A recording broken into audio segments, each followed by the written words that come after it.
მოგესალმებით.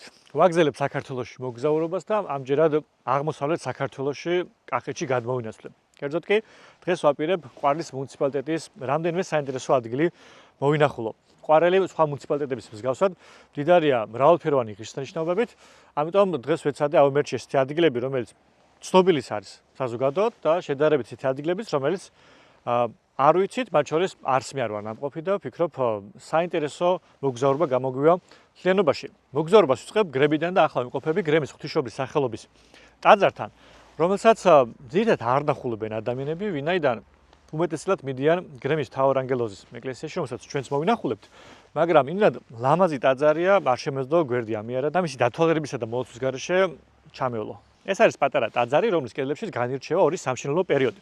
პირველი ეს უნდა იყოს მე-16 საუკუნით დათარიღებული, ხოლო მეორე მე-18 საუკუნით და ამ კედლებში არის როგორც რიყის ქვა გამოყენებული, ისე აგური. მაგრამ ამ ტაძარს განსაკუთრებულად აქცევს, ჩემი აზრით, რა თქმა უნდა, მისი გუმბათი, რომელიც საკმაოდ იშვიათია, არც მახსენდება მსგავსი გუმბათი. სადმე მენახავს, მაგრამ თუ არის, ძალიან მცირე რაოდენობით იქნება წარმოდგენილი. ასევე უნდა აღვნიშნოთ, დასავლეთით კარისა და სარკმლის თავზე მოთავსებული ფილა, რომელზეც არის წარწერა განთავსებული, რომლის მიხედვით ვიგებთ შემდეგ ინფორმაციას, რომ 1956 წელს აქ ყოფილა წყალდიდობა, რომელსაც საკმაოდ დაუზიანებია ეს ტაძარი და ერთი წლის შემდეგ 1957 წელს ის აღუდგენია ქეთევან ლობაურს, რომელიც შილდის მკვიდრი ყოფილა. ახლა კარგად დავათვალიერებ ამ ეკლესიას და გადავინაცვლებ აქვე არსებულ კიდევ ერთ საინტერესო ნაგებობაში.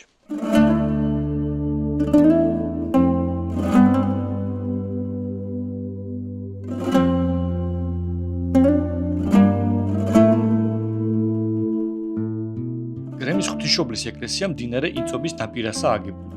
საკურთხეველი სამლოცველო დარბაზისგან აგურის კედლითაა გამოყოფილი, სადაც წესისამებრ არ შეიძლება არავის შესვლა. აქ დაბრძანებულია ხატები.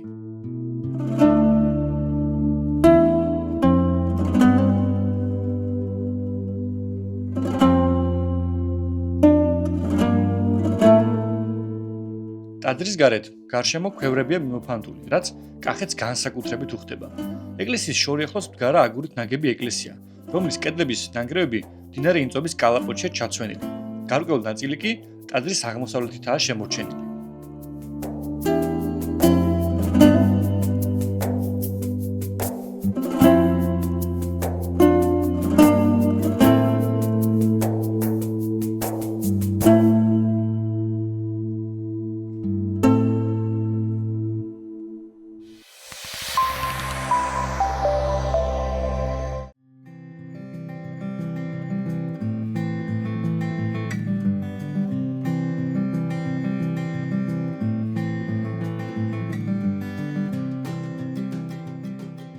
მართალია დღეს გრემი ერთ-ერთი ისტორიული სოფელია საქართველოში, მაგრამ წარსულში ის კახეთის სამეფოს დედაქალაქიც კი იყო.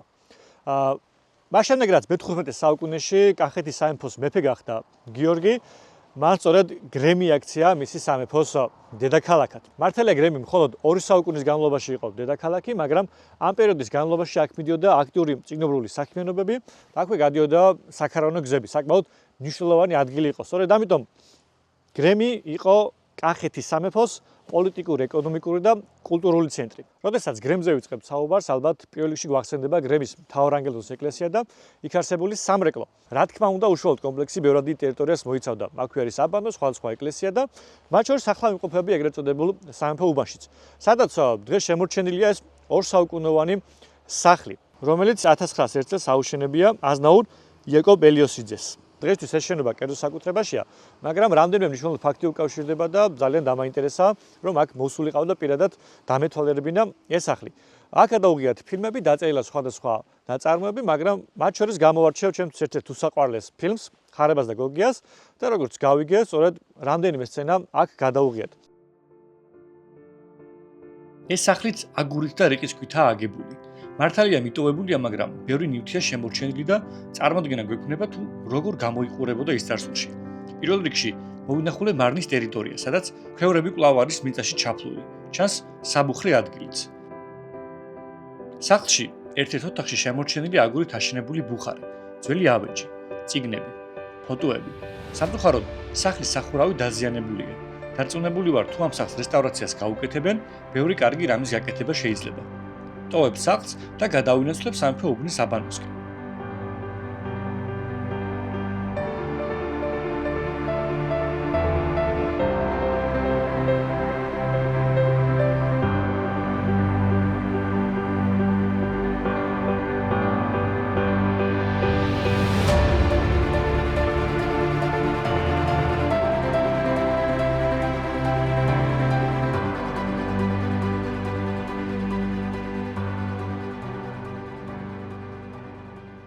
როგორც გითხარით, ახლა გადმოდი აბანოების ტერიტორიაზე, სულ რაღაც 300 მეტრი გამოვიერეთ, რომ აქ მოვსულიყავით. იმის მიუხედავად, რომ ეს მიტოვებული აბანოებია, მინდა გითხრათ, რომ საკმაოდ კარგად არის შენარჩუნებული კედლები. შეგვიძლია თვალნათლივ დავინახოთ, რომ აშენებული არის აგურით და ასევე შესაძლებელი იმის გარკვევა, თუ როგორ იყო მოწყობილი მთლიანი ეს სისტემა. სამწუხაროდ მის მასშტაბურობას ვერ გაჩვენებთ დრონის კადრით, ვინაიდან ხეები მთლიანად ფარავს მას, მაგრამ სიტყვაზე მენდეთ საკმაოდ ვრცელ ტერიტორიაზეა ის გადაშლილი. ასევე აქედან დაახლოებით 150 მეტრში არის ძველი საწნახელიც, რომელსაც ასევე ვერ ვნახულობთ, ვინაიდან ცადი ახლოს მისვლა, მაგრამ იმად ჯაგებშია მოთავსებული, ფიზიკურად შეუძლებელი ახლოდან მისი დათვალიერება. უკვე მე რამდენი გადაცემა, რაც საქართველოში მოგზაურობ და ძალიან სამწუხაროა, რომ ამ გადაცემებში მონახულებული ადგილების აბსოლუტური უმრავლესობა მიტოვებულია და ძალიან ცუდ დღეშია.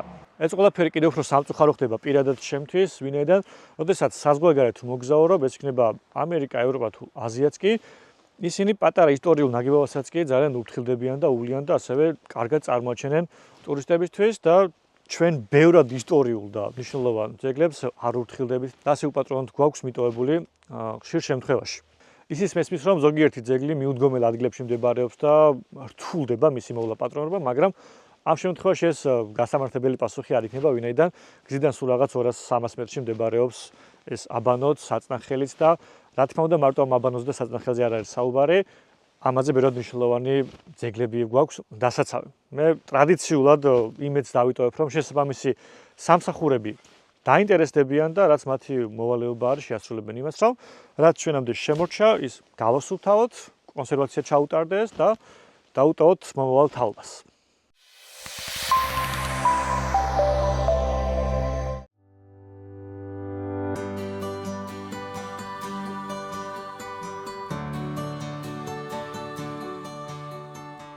დავტოვე აბანოს ტერიტორია და გავემართე გრემის მთავარი კომპლექსის მიმართულებით. პარკინგზე გავაჩერე მანქანა და მზადვარ კიდევ ერთხელ მოვინახულო ქართული ხუროთმოძღვრების ერთ-ერთი განსაკუთრებული ძეგლი.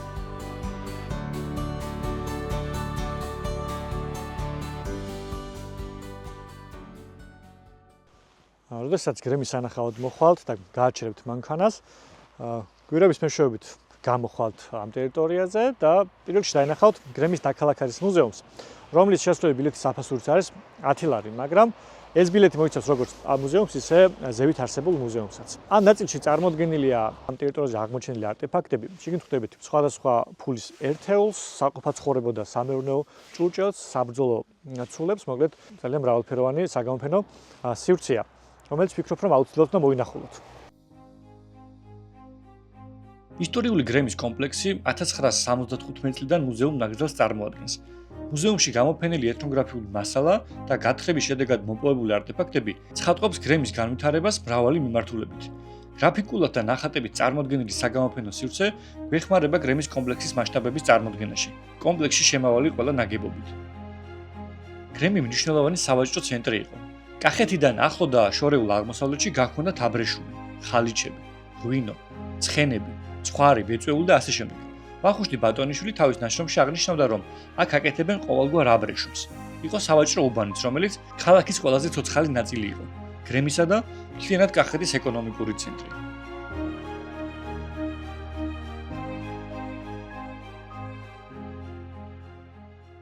გრემის არქიტექტურული კომპლექსი მრავალფეროვანი ნაგებობებისგან შედგება. აქ არის გუმბათოვანი მთავარანგელოზთა სახელობის ეკლესია, სამსართულიანი სასახლე სამრეკლო, სამეურნეო ნაგებობანი და გალავანი. თუმცა ალბათ ყველაზე შთამბეჭდავი ნაგებობა არის მთავარანგელოზთა ეკლესია, რომელიც კახეთის მეფე ლევანს აუშენებია 1565 წელს, ხოლო მოხატულობა დამთავრებულა 12 წლის შემდეგ, შესაბამისად 1577 წელს. ეს ეკლესია გეგმით არის სწორკუთხა, როგორც ხედავთ, ძირითადად აშენებულია აგურით და აქ-აქ რიყის ქვაც არის გამოყენებული. ერთადერთი, რაზეც გული დამწყდა, არის ის, რომ სამრეკლოს მსგავსად ტაძრის გუმბათიც გადახურული იყო მოჭიქული კრამიტით, რომელიც იყო ზურმუხტისფერი. როგორც გავარკვიე, წელს საკმაოდ დაზიანებული ყოფილა ეს კრამიტი და იძულებული გახდნენ შეეცვალათ სახურავი და კვლავ სპილენძის გადახურვა გაეკეთებინათ. თუმცა სამრეკლო სახურავზე კვლავ შენარჩუნებულია და შორიდან როდესაც გამოხედავთ, მაინც შთამბეჭდავი კომპლექსია. შესასვლელი აქვს სამი მხრიდან, დასავლეთით, სამხრეთით და ჩრდილოეთით, ამიტომ ახლა შევიდეთ და შიგნიდანაც დავათვალიეროთ.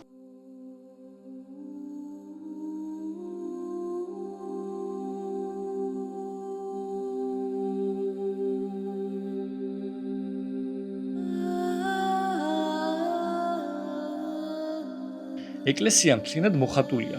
ტრადიციულად ბიბლიურ სიუჟეტებთან ერთად კედლებზე გამოსახულნი არიან სასულიერო და საერო პირები. ტაძრის სათოფურებიანი გალავანი ამავე დროს სიმაგრეც იყო. იგი ერეკლე მეორეს შეუკეთებია. ტაძრის აგებამდე გორაგზე კოშკურა შენობა მდგარა, რომლის მესამე სართულზე შემდგომ სამრეკლო დაუშენებიათ.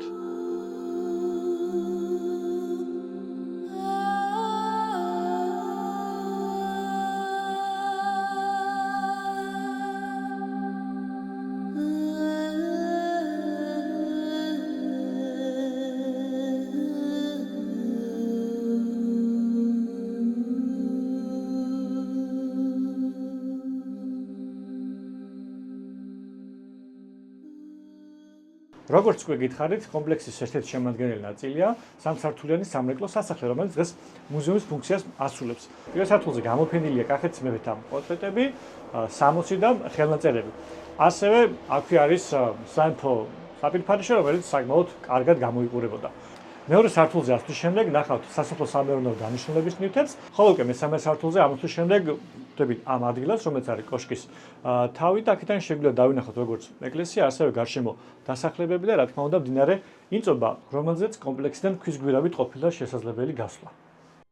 არაერთხელ ვარ გრემში ნამყოფი, მაგრამ ესეც იმ ადგილთა სიაში შედის, რომლის ყოველი მონახულება განსხვავებულია და ზღვა ემოციას ტოვებს. თითქოს ყველა ჯერზე თავიდან აღმოაჩენ მას. თუ აქ ერთხელ მაინც ყოფილხართ, დამეთანხმებით, რომ ამ ტერიტორიაზე გავლა წარსულში გასეირნებას გავს.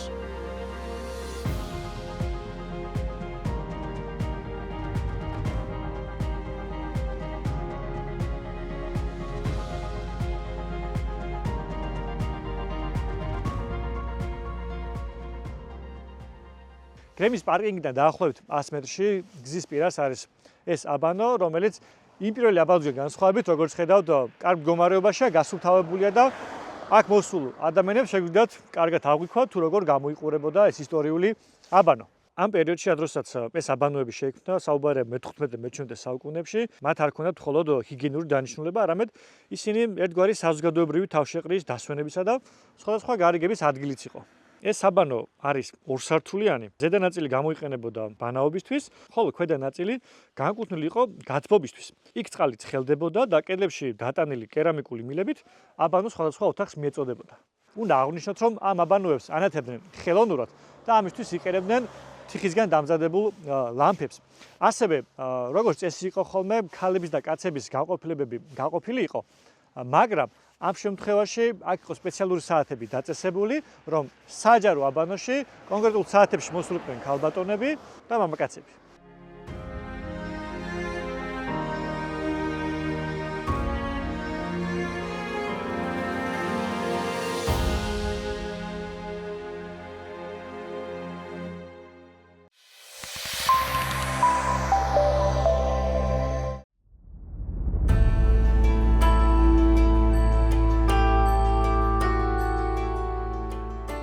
გამოვიდა რამზემ გამოანათა და მივდივარ შემდეგი დანიშნულების ადგილას, რომელიც სოფელ სანავარდოში მდებარეობს.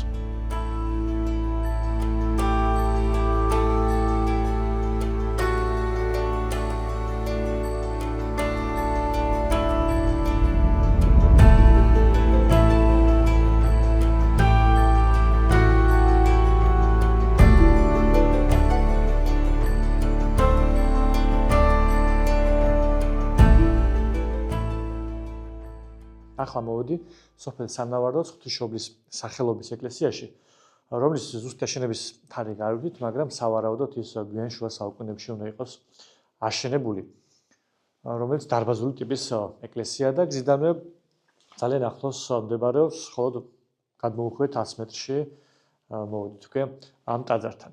გამორჩა იმით, რომ სამხრეთის მხრიდან აქვს ასეთი მიშენება, სადაც გაჭრილია კარი და შეგვიძლია შევიდეთ და ეს ტერიტორიაც მოვილოცოთ, მოვინახულოთ. რა თქმა უნდა, არის დაბრძანებული უამრავი ხატი. ზოგადად ეს ორივე ნაგებობა აშენებულია სხვადასხვა ზომის ფლეთილი ქვით კირის დუღაბზე, თუმცა როგორც ხვდები, აგურიც არის გამოყენებული მშენებლობაში. ეკლესია სამი სარკმლით ნათდება, რომლებიც აღმოსავლეთის, დასავლეთისა და სამხრეთის კედლებშია გაჭრილი. ინტერიერში ფასადები უბრალოა, მოურთველი, მხოლოდ შელესილია. ასევე შელესილი ყოფილა გარე კედლებიც, მაგრამ დღეისთვის ნალესი მხოლოდ ნაწილობრივ არის შემორჩენილი.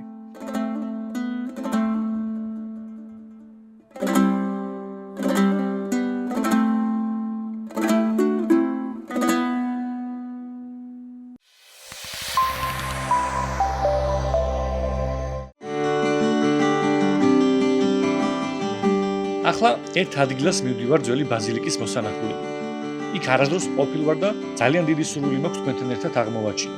ეს ბაზილიკა ნეგრესისკენ მიმავალ გზაზე შუაგულ ტყეში მდებარეობს. რუკაზე მისასვლელი გზა არ ჩანს, მაგრამ მაქსიმალურად ვცდილობ ახლოს მივიდე და შემდეგ ორიენტირით მივაგო. რამდენიმე გზა მოვსინჯე. საბოლოოდ ერთ გზას მივაგენი და მანქანით გავიარე იქამდე. სანამ ამის საშუალება გზა მომცა. ახლა ფეხით გავაგრძელებ სვლას და ვეცდები მივაგო.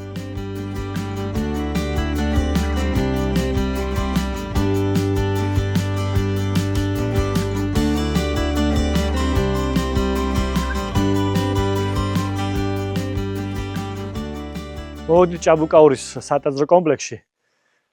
მოვედით ცოტა ხმამაღალი ნათქვამია, ვინაიდან იმდენად გაჯაგულია ყველაფერი გარშემო. ძალიან რთული მოსასვლელია და მოგვიწია რომ მაყულის ბუჩქები გამოგვევლო, თუმცა საბოლოო ჯამში მოვაღწიეთ. სანამ გეტყვით ინფორმაციას ამ ადგილის შესახებ, მინდა აღვნიშნო, რომ როდესაც ადგილს აქვს ეგრეთ წოდებული ეროვნული მნიშვნელობის ძეგლის სტატუსი, წარმოუდგენელია რომ ასეთ ცუდ მდგომარეობაში იმყოფებოდეს. შესაძლოა არ ჩაუტარდეს რესტავრაციის შესაბამისი ძეგლებს გვინახავს არაერთი, მაგრამ მინიმუმ პატარა მისასვლელი მაინც უნდა არსებობდეს იმ ადამიანებისთვის, ვისაც გვაინტერესებს ძირძველი ძეგლების გაცნობა. როგორც გითხარით, ეს არის ჭაბუკაურის სატაძრო კომპლექსი, რომელიც უძველესია. ზუსტად მის დათარღებასთან დაკავშირებით არსებობს სხვადასხვა ვარაუდი, თუმცა არსებობს მიღებული ვარიანტი, რომლის მიხედვითაც ეს კომპლექსი აშენებულა მე-4 საუკუნეში. შესაბამისად, როდესაც ქრისტიანობა ნელ-ნელა ვრცელდებოდა მთლიანად საქართველოში. რა დროსაც მეფე იმ პერიოდში იყო თრდატი. არქეოლოგიურმა კვლევებმა აჩვენა, რომ ეს ტაძარი აგებულია წარმართულ ტაძარზე, რაც რა თქმა უნდა არ არის გასაკვირი, თუ გავითვალისწინებთ იმას, რომ ნეკრესთან ახლოს ვიმყოფებით, სადაც ასევე მზის ტაძარი მდებარეობს, რომელიც ასევე წარმართული ტაძარია. ჭაბუკაურის სატაძრო კომპლექსის ბაზილიკა ერთ-ერთი უძველესი სამნავიანი ტაძარია საქართველოში. კომპლექსი მოიცავს დიდ სამნავიან ბაზილიკას, მოგვიანებით მინაშენ მომცრო ზომის ტაძარსა და დარბაზულ სამლოცველოს. მთავარი ბაზილიკის გვერდით აშენებულია სანათლავი, რაც ადასტურებს იმას, რომ საქართველოში ქრისტიანობის გავრცელების პირველ ეტაპზე ტაძრები იგებოდა ბიზანტიური არქიტექტურული ელემენტების გამოყენებით. ტაძრის ბაზილიკა გამორჩეულია იმითაც, რომ ერთადერთია საქართველოში, რომელსაც ამ ეპოქის ძეგლებისგან განსხვავებით მართკუთხა საკურთხეველი აქვს. ტაძარი თავის დროზე გადახურული იყო ხის ძელებზე დაყრდნობილი კრამიტებით, რითაც ის გამორჩეულია ამავე პერიოდის ძეგლებისგან. არქეოლოგიური გათხრების შედეგად აღმოაჩინეს შაჰ ჰორმიზ მე-4-სა და იმპერატორ ფლავიუს ფოკას თითო მონეტა, რომლებიც თარიღდება მე-6 საუკუნის მიწურულისა და მე-7 საუკუნის დასაწყისით. როგორც ჩანს, ტაძარს მე-7 საუკუნის მეორე ნახევარში შეუწყვეტია ფუნქციონირება. კვლევებით დგინდება, რომ სამნავიანი ბაზილიკის დანგრევიდან გარკვეული პერიოდის შემდეგ ჩრდილოეთიდან მიუშენებიათ შედარებით მომცრო ზომის ეკლესია.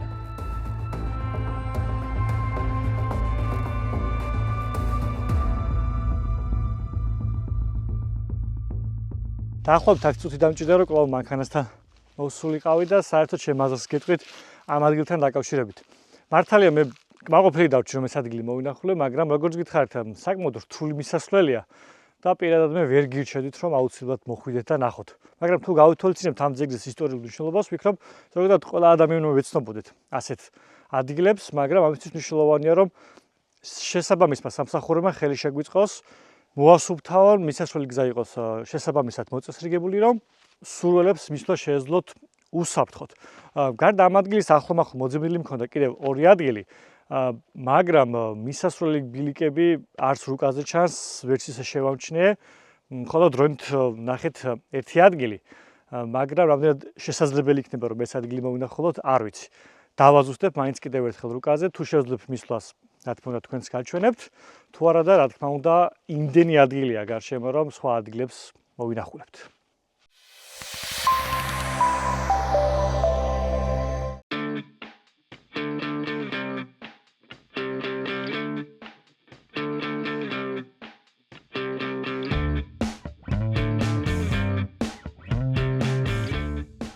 ჭაბუკაურიდან კიდევ ერთი ტაძრისკენ დავიძარი.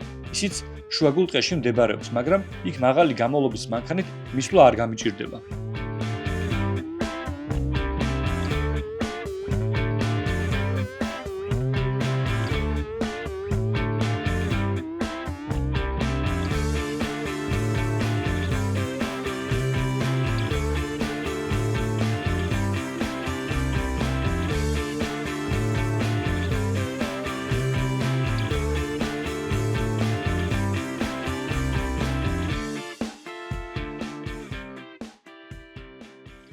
გამოვიარეთ სოფელში და ასევე გადავლახეთ მდინარე ჩელთი, რომელიც იმის გათვალისწინებით, რომ ახლა ზამთარია საკმაოდ დაბალ დონეზეა წყლის დონე და ძალიან მარტივად გადმოვიარეთ და დაახლოებით 800 მეტრის გავლის შემდეგ მოვედით ამ შესანიშნავ ადგილას, რომელიც არის ვარცენას ღვთისმშობლის სახელობის ეკლესია.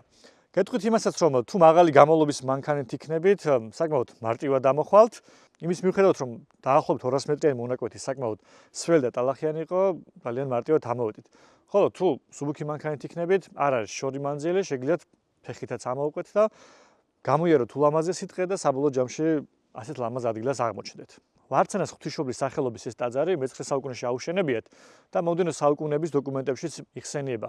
ალბათ უნდა გამოვყოთ მე-14-მე-15 საუკუნეების დასაწყისის მცხეთის კათედრის უძრავი ქონების ნუსხა, სადაც ის არის აღწერილი, ასევე 1579 წლის დოკუმენტი, რომლის მიხედვითაც კახეთის მეფე ალექსანდრე მეორე მცხეთის საკათოლიკოსოს უდასტურებს ქონებრივ უფლებებს, როგორც ვარცენას ეკლესიაზე, ესე სხვა ტაძრებზე. უნდა ვთქვათ, ცუდი ფაქტი, მე-20 საუკუნის 30-იან წლებში აუფეთქებიათ ეს ეკლესია, რომლის შედეგადაც ჩამოიგდა მთლიანად გუმბათი და ტაძრის დიდი ნაწილი. მართალია მე-20 საუკუნის 70-იან და 80-იან წლებში ორჯერ ჩაუტარდა რესტავრაცია და საკმაოდ კარგად გამოიყურება ამის მიხედვით, მაგრამ გუმბათი აღუდგენელი დარჩა და მხოლოდ გადახურულია იმისთვის, რომ წყალი არ ჩავდეს და შიდა ტერიტორია არ დაზიანდეს. ამ ტერიტორიაზე ყოფილა სოფელი ვეძისხევი და შესაბამისად ამ სოფლის ნასახლარია. თუ გავითვალისწინებთ ამ ეკლესიის მასშტაბებს, უნდა ვთქვათ, რომ საკმაოდ დიდარი ეკლესია ყოფილა, ვინაიდან სოფლის ტაძრისთვის ასეთი პროპორციები საკმაოდ დიდია. ვარცანის იგივე ვარცანის ეკლესია გარდამავალი ხანის ქართული ხუროთმოძღვრების ერთ-ერთი მნიშვნელოვანი ნიმუშია.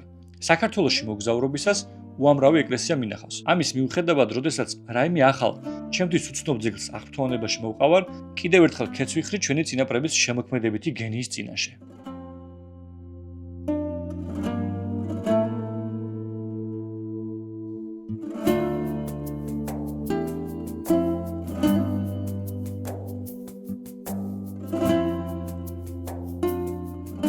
ტაძარს აქვს ორი შემოსასვლელი, სამხრეთის მხრიდან და დასავლეთის მხრიდან. უბრალოდ უნდა აღვნიშნოთ, რომ ეს ორივე შემოსასვლელი გადახურული იყო ღია კარიბჭით, რომელიც დღემდე შენარჩუნებულია. აღსანიშნავია ის, რომ დღემდე შემორჩენილია მე-16 საუკუნის მხატვრობის ფრაგმენტები. მართალია საკმაოდ დაზიანებულია და მძიმე მდგომარეობაშია, მაგრამ როგორც ხედავთ, რაღაც ნაწილი მაინც შემორჩა მე-16 საუკუნის მხატვრობიდან.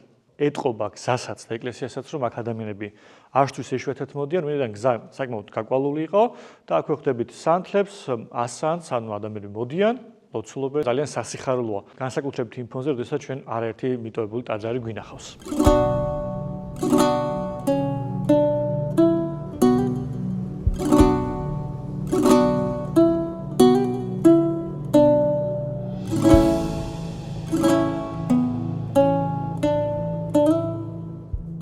გარდა უშუალოდ ეკლესიისა ძალიან საინტერესო ადგილია ტაძრის ჩრდილოეთით არსებული ეს ტერიტორია, რომელიც დაფარულია ქვევრებით. რაღაც კუთხით არის სახიფათო ადგილი, ვინაიდან თუ არ იცით რომ აქ ამდენი ქვევრია, შესაძლოა ჩავარდეთ, ამიტომ თუ აქ მოსვლას გადაწყვეტთ, განსაკუთრებით ბავშვებთან ერთად, მაქსიმალურად ფრთხილად იყავით, ყურადღება მიაქციეთ, რომ არ ჩავარდნენ. ვინაიდან განსაკუთრებით შემოდგომაზე ფოთლებით არის დაფარული ყველაფერი, რაც დავითვალე მინიმუმ 20 ქვევრი მაინც იქნება, შესაბამისად საკმაოდ ვრცელ ტერიტორიას იკავებს. რამდენიმე მოსაზრება არსებობს თუ რატომ არის ამდენი ქვევრი აქ, მაგრამ ალბათ ყველაზე მისაღები და დამაჯერებელი არის ის ვერსია, რის მიხედვითაც აქ იყო სამონასტრო ცხოვრება და ამ ქვევრში არ ინახავდნენ მარტო ღვინოს, არამედ საკვე პროდუქტსაც. რაც თავისთავად იმაზეც მეტყველებს, რომ საკმაოდ დიდარი მონასტერიც ყოფილა და ასევე ვრცელიც, რადგან ამდენი ქვევრი იყო საჭირო. არ მეგონა თუ ასეთ კარგ მდგომარეობაში დამხვდებოდა და ამჯერად სასიამოვნოდ გაკვირვებული დავჭი. თუ მსგავსი ადგილების მონახულება ტაძრების მოლოცვით ხართ დაინტერესებული, ამ რეგიონში მოგზაურობისას აუცილებლად უნდა შეიტანოთ ვარცანა თქვენს სამოგზაურო მარშრუტში.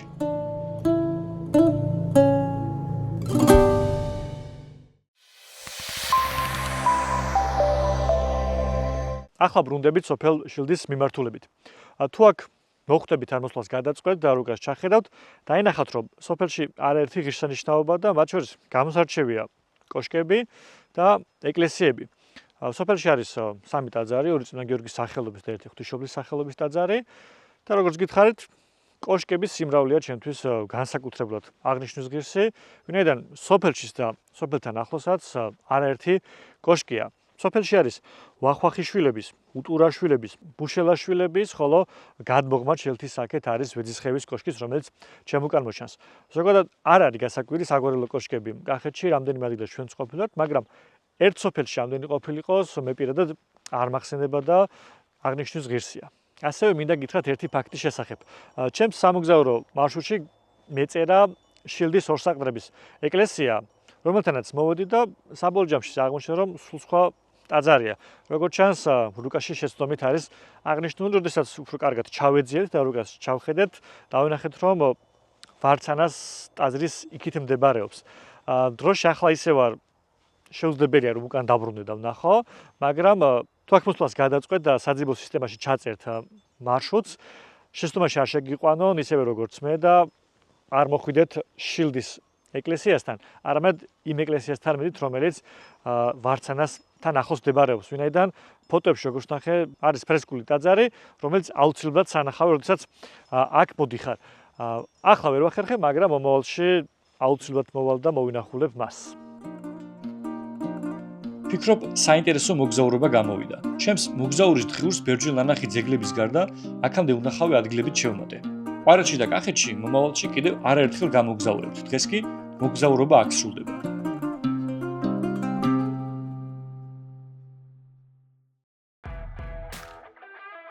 შემდეგ გადაცემაში შავში ვიმოგზაურებთ. არ გამოტოვოთ წინ, საინტერესო თავგადასავლები გელოდებათ.